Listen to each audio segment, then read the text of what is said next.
სახელით მამისათა და ძისათა და წმინდისა სულისათა. დღეს წავიკითხეთ სახარება ზაქე მეძვერის შესახებ და ეს იმას მიუთითებს, რომ ეს კვირა არის ზაქეს კვირა, რაც თავის მხრივ ნიშნავს, რომ იწყება დიდ მარხვა, სამზადისი მარხვისა. დღეს არის ძალიან მარტივი ისტორია ზაქეს შესახებ. თითქოს უმნიშვნელო ისტორია, რომელიც ყურადღების მიქცევაც შეიძლება არ მომხდარიყო. იმიტომ რომ აქ არ არის რაღაცა დიდი კურნება, დიდი სასწაული, რაღაცა მნიშვნელოვანი ისეთი რამ ზიაღმატებული, მეტაფიზიკური, რომ გარკვეული, ესე იგი, განსვიფრება გამოიწვიოს მკითხველის. აქ არის უჩვეულებრივი მონათხრობი. როგორ შედის იერიქონ ქალაქში მაცხოვარი, რომელსაც ხვდება უამრავი ადამიანი გარს არტყამს და არის ვიღაცა ტანმორჩილი, დაბალი კაცი, სახელად ზაქე, რომელიც არის მთავარი მებაჟეთა და მეზვერეთა, ეს არის ხარკის ამკრებთა მთავარია. და ვიცით, რომ ეს ხალხი არ გამოირჩევა კეთილსინდისიერებით, ვინაიდან ისეთი ზუსტი თვლა და აღრიცხვიანობა, როგორც დღეს გააჩნია, თქვათ, ინკასატორებს ისეთი არ იყო, ამიტომ იყო მექრთამეობა, აწერიებდა ცოტას, იღებდა მეც და რაც მთავარია, ეს იყო დამპყრობელი რომაული სახელმწიფოს მოხელე. ანუ ზაქე ფაქტიურად სარგებლობდა ამ საშინელი რეპუტაციით, რომ ერთის მხრივ იყო საზიზღარი, იმიტომ რომ ხალხს წეწავდა და მეორეს მხრივ იმიტომ რომ ხალხს რო წეწავდა, ამის დამატებული კიდე ზევიდან ის თანხა მიდიოდა ისევ ამ ხალხის დასაპყრობად, დასამონებლად და ის ჯარი იკვებებოდა, რომელმაც დაიპყრო იუდეველთა სამეფო. მოკლედ, ესე იგი, ყოველ მხრივ საზიზღარი ადამიანი იყო, ადამიანის თვალთახედვით. აი, ჩვენ როგორც ვცხოვრობთ, ჩვენ რო ყოფილიყავით იმ პერიოდში, ჩვენც რასაკვირველია ვიქნებოდით იმ რიგებში, ვისაც ეზიზღებოდა ზაქე და ზაქესნაირი ადამიანები. ჩვენ საერთოდ სახარებას რო ვკითხულობთ, დისტანცირდებით ხოლმე და ზაგვეგვეჩვენება ისეთ საყვარელ თბილ ადამიანად ტანმორჩილი პატარა, რომელიც რაღაცა დაკრუჭუნებს იმაში ქუჩებში, მაგრამ იყო სერიოზული დაბალი ტანის სტალინიც იყო და ბერიაც, მაგრამ ამ ზიზღით სარგებლობდნენ ისინიც დამსახურებლად. მოკლედ, ლაპარაკია იმაზე, რომ ეს არის ადამიანი, რომელიც აი ესეთ ზიზღით სარგებლობს, მაგრამ მეორე მხრივ არის ძალიან მდიდარი და ჩინოვნიკს, მდიდარ ჩინოვნიკს სიტყვაც ეთქმოდა და ძალიან საპატიო ადგილასაც იმყოფებოდა თავისი სოციალური სტატუსით. და აი როცა შემოდის მაცხოვარი, რაღაცა ალბათ ქონდა მაცხოვარზე გაგებული, ეს არის მაცხოვარი არის უკვე იმის იერუსალიმში შესვლის წინ არის ეს პერიოდი, როცა მაცხოვარი უკვე შევიდეს იერუსალიმში და იერუსალიმში შესვლის წინ მას ამდენი ხალხი უკვე თან ახლავს. ეს არ არის ეს თავის მოწაფეებში მხოლოდ მაცხოვარი უკვე ეს ბოლო წელია მაცხოვრის და ბოლო თვეებია, როცა ის უკვე უნდა გოლგოთის გზას დაადგეს და ანუ ხალხმრავლობა იქ სადაც მაცხოვარი, ამის თქმა მინდა. და ამ ხალხმრავლობაში ტანმორჩილი ზაქე ვერ ხედავს და იფიქრა, რომ ავძვრები ხეზე და იქიდან დავინახა. და ესე თავის სტატუსის, სოციალური სტატუსის მიუხედავად, ეს კაცი აძრო ხეზე, რათა ეხილა მაცხოვარი. აი არაფერი უბრალოდ ეხილა. არაფერი მაინცგან არ ჭირდებოდა. სავარაუდოდ არაფერი არ ჭირდებოდა, იმიტომ რომ ყვაყოფილი იყო ცხოვრებით. და ამდენ ხალხში, რომელშიც მაცხოვარი იყო, გამოარჩევს სწორედ ზაქეს და ეთქვის რომ ჩამოდი ხიდან ზაქე დღეს შენთან უნდა ვივახშმო. ასე უცნაური რამ არის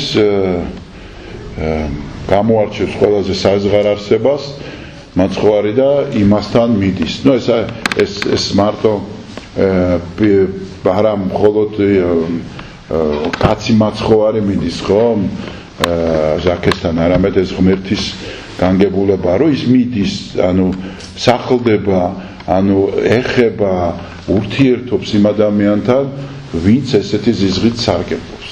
აი ეს ერთ-ერთი თავდაყირებებია, რასაც მაცხოვარი ხშირად აყენებს ხოლმე ის, რაც ადამიანებისთვის არის ბუნებრივი და ის სამართლიანობა, ის პრინციპები, შეხედულებები, რომელიც მიწიერი ადამიანისთვის არის რაღაც სხვა საზომით მქონე, მაცხოვარი რაღაცა თავდაყირა აყენებს ყველაფერს და გვთავაზობს აი ამ რაღაცა საღმრთო საზომებს, რომელიც ჩვენთვის უცნაურია, გაუგებარია და ხშირად აუხსნელია.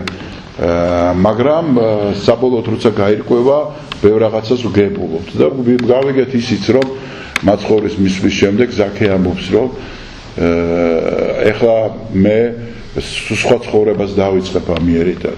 ვისაც წავართვი ერთი, მივცე 4-ს ყველა შეურიგდები და ყველასთან სიკეთით ვიცხოვრებ და ვიარსებებ. ანუ ერთის მაგივრად 4-ის მიცემა არის მოსეს რჯული, ერთი ცხარი თუ დააკელი ადამიანს, მათი 4 მაგათ უნდა გადაუხადო, ძველ რჯულს მიყვება და რჯულით ამბობს, რომ ერთის მაგივრად 4-ს გავცემ. ანუ ზაქეს სინანული არ არის უბრალოდ იცი რა შევინანე და მოვრში. ხშირად ჩვენ გვახასიათებს იცით რა ადამიანს ვაწყენინე და შევინანე და მოვრში.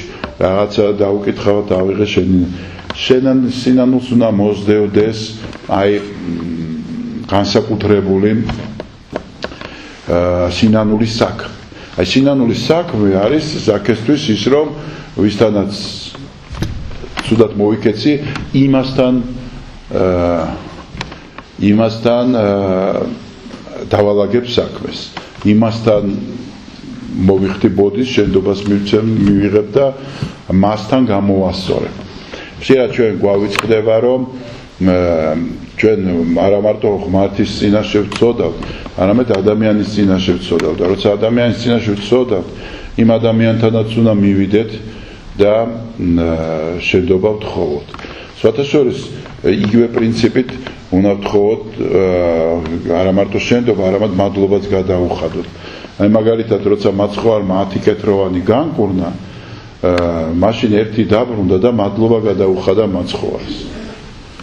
ხო და ის 9 წესით ესეთი იყო წესი, იუდაური წესი, როცა განიკურნებოდა ადამიანი, ის უნდა მისულიყო მღვდელთან, შესაწირი მიეტანა და მღვდელს უნდა დაედასტურებინა, რომ ეს ადამიანი კეთრისგან განიკურნა და ამიტომ საზოგადოებაში დაბრუნების უფლება აქვს. ანუ ის ადამიანი მიდის ღმერთთან. ნუ ესეთ წესი იყო და მადლობას უხდის და მიაქვს ძღვენი შესაწირის სახით.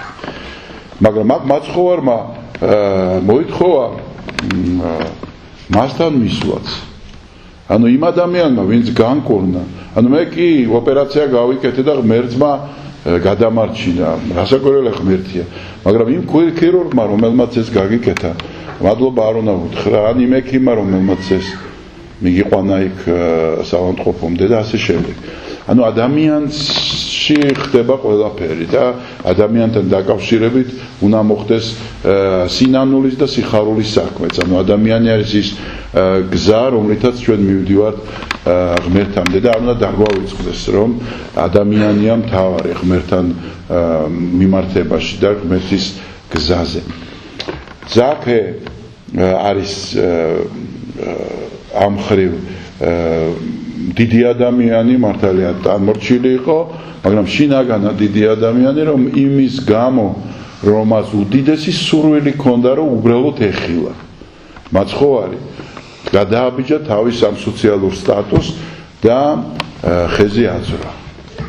ჩვენ წარმოგვიდგენია ხა ვინმე რო ხეზე აძვრეს, ისეთი სტატუსის მქონე, როგორც ზაქე იყო მაშინ, ხო? წარმოუდგენელია რომ ადამიანმა გააკეთა, მაგრამ აი გააკეთა ეს მხოლოდ და მხოლოდ ამიტომაც ზაქის მიმართებაში დღევანდელი სახარება გვასწავლის დიდ სურვილს, რომლის გამოც ჩვენ გვინდა რომ ქრისტესთან ერთად ვიყოთ, რომ ჩვენ გვინდა რომ ქრისტე იყოს ჩვენთან და ეს შეხვედრა შედგეს. თუ არა დიდი სურვილი ადამიანის მხრიდან, არ ჩვენი მონდომება რაღაცა ცოდვების მოკლების, არ ჩვენი მონდომება რამე წეს რიტუალების შესრულების, არც რაიმე საეკლესიო ღვთისმოსაობების გამოვლენა არ არის შედეგის მომცემი. შედეგის მომცემი არის სწორედ ის დიდი სურვილი, რომელიც ზაქეს გააჩნდა. და შემდეგ ამაზე დამატებული მზაობა, რომ შენ შეგიძლია, როცა მაცხვარი შეგხვდება შენ, გადადგა შემხედრი ნაბიჯი საქმით და ის რაც შენ გამრუდებული გაქვს, შენვე გაასწორო. და უკან არ დაიხიო შენს ნაცხოვრებაზე და პირიქით წინ წახვიდე და გააგრძელო უკვე ქრისტეს გზით სვლა. მერთმა დაგლოცოთ და გაგახაროთ. ჯანმრთელად იყავთ.